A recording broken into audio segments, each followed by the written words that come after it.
We came back at night. It's like a 10-seater airplane. We're up in the dark, and suddenly you hear like 2 cars crashing. And the airplane seemed to go a really long way down, and everything in the airplane is shimmying and shaking, and bells are going off. Well, even if you never knew God before, it's a really good time to get acquainted with him, which I didn't know him really well, but he heard my name at that point, or heard from me. Obviously, nighttime Mayday landing. Thank God the pilot knew where there was a runway. He set that down like a normal landing, and we didn't know until we were on the ground that part of the wing had come off and slammed against the fuselage. So flying here is never fun, but I did it. So the point being, after that flight, when I got on the ground, I was not really a sweet wife. I got in my husband's face with my finger and said, I'm never getting on another airplane with you until the children are grown. His way of fixing strange parts of my life is fascinating, and I don't think it's logical, because his response to that was, you can go take flying lessons. Excuse me, who thinks like that? You know. Now, I did neglect to tell you, Carl was a man with an extremely high IQ, educated, professional man, wore suits to work, and brilliant. His IQ was above Mensa. He could read any text, digest it, and tell me what it said in ways that I understood it. So he was my college education. So here this man is telling me he wants to send me to take flying lessons.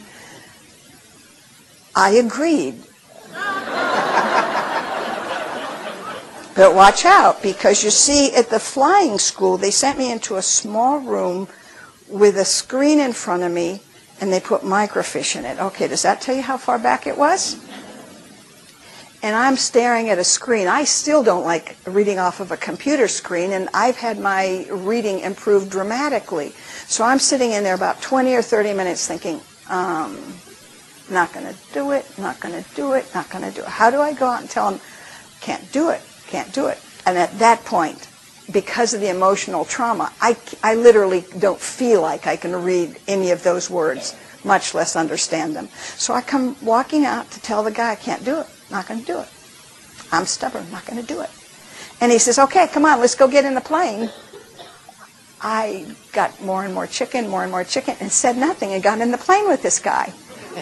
I'm assuming he knows how to fly it because he's taking us up. So I got in the plane, and he's showing me how to fly this thing.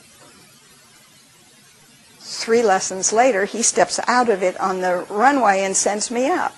And I landed it like I'd been doing it all my life. So you see, it's not simply an issue of not understanding everything on paper. There are those of us who might not have understood everything on paper that actually have the ability to do many things. I soloed an airplane without reading 1 word of instruction.